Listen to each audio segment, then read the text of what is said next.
Welcome back to 90 Seconds Plus with Invercargill City Mayor Nobby. Now, we've had a few weeks off.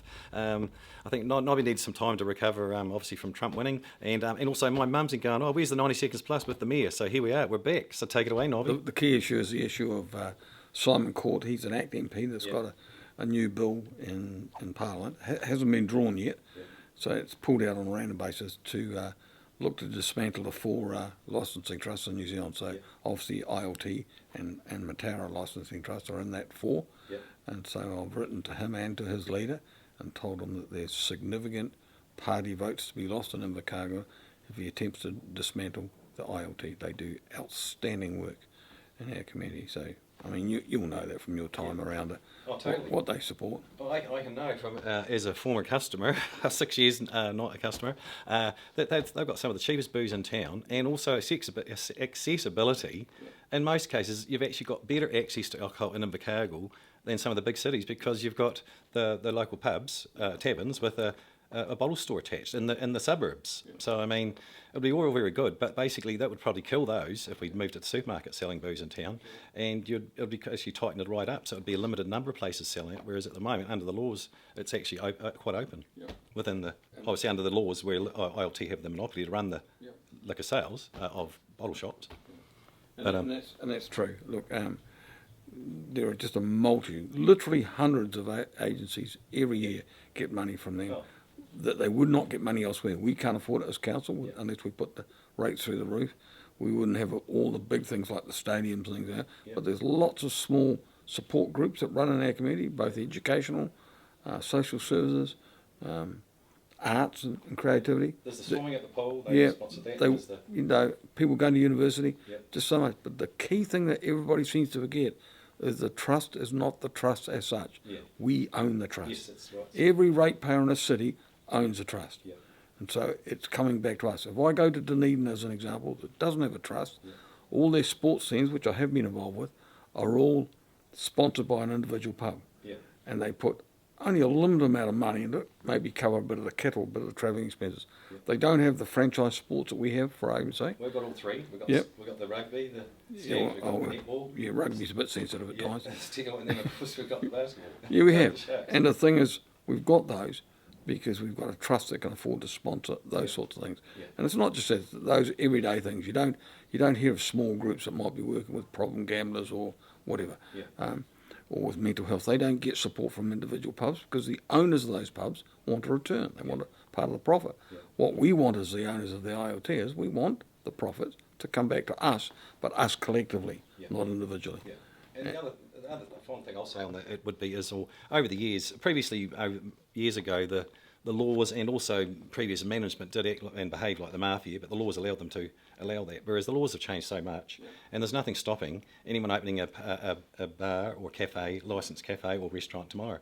In fact, there's more, the ILT has about 16, I think, restaurants or establishments, food establishments, and there's 3 times that, if not more, in town. So, and look, I don't think it's the laws that have changed. I think what's happened is the attitude of the governance of ILT has changed. In the past, they would have blocked many licence applications for liquor. They are very liberal at the moment. They don't mind competition. They're quite open to that. And I think it's really healthy. You know, they could have blocked some things around Jeff's new hotel, around craft beer and places like that. And so I think they've been a good citizen within our community. Totally. It's a different beast now. So I'm going to tell Simon when he's down. I'm the first one to get his ear when he comes to Southland, and I'll be giving him no uncertain terms that he just needs to leave us alone, or I'll be quite loud and strong to his party members about where their vote should be at the next election. And Dunedin Hospital, may as well just touch on that again. So what you've been up the country talking to people, so what's the latest on that? Well, there's nothing much to be gained yet. The government's still holding its line. They've got 2 new managers in Health New Zealand, looking at how they can cut the cost back without cutting this building size back or the services. I mean, you hear them talk about refitting or retrospecting out the old building, but every time you pick up the paper, you hear about it leaking and water coming through the roof, and I just think it's an absolute nonsense. So we did meet with Shane Ritty, who's the Minister of Health. He seemed quite empathetic, but his hands are tied by the purse strings, I guess.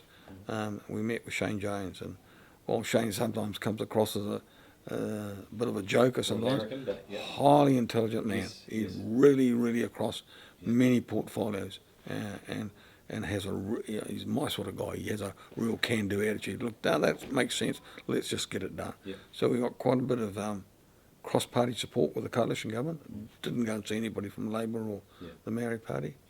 Just couldn't fit them in, unfortunately. But yeah, no, it was good. So fingers crossed that it'll still have a sensible outcome. Yeah. Look, I think there are some services that they provide that don't need to be in a hospital. Look, I'm president of the local kidney society, and I think if you have a dialysis unit, it doesn't need to be in a hospital. It could be in a well-fitted out house somewhere. Yeah, true. In some parts of the country, that's what it is. They do that, yeah. So long as if you have an urgent case, you can get them to the hospital, so it's not too far away. So there are ways of having some services out, but I just don't like the concept of every time you get a budget squeeze, you just cut a bit more out of the program. Yes. So yes. we'll wait and see. We should know by Christmas, they said, okay. so it's about 4 weeks away, what their intention is around that. And at the moment, Dunedin's continuing to push the public on that issue. Okay.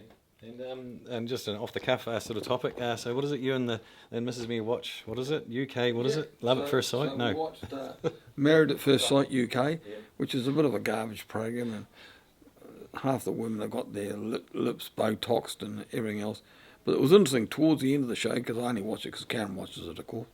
And these couples that have been thrown together had to do a question or response on what were the 3 things they disliked the most about their new partners and what are the 3 things they liked. So about 2 hours after that program, I said to Karen, look, she's like, I could only got one thing on my list. Of course, Karen's list is quite extensive.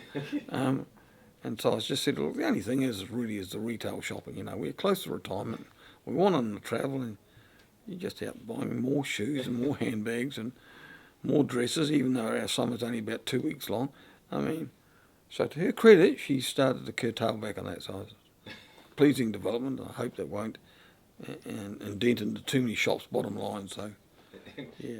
And Karen ran out of, what is it, a pallet of paper, writing all the faults as you. Yeah, well, that's probably true. If she's honest with me, it'd probably be a pretty extensive sort of list. Yeah, I just said, look, just get to the positive ones, though. That was a very small list. Well, that's 90 Seconds Plus with Invercargill City, me and Nobby Clark. Until next week, we'll see you later.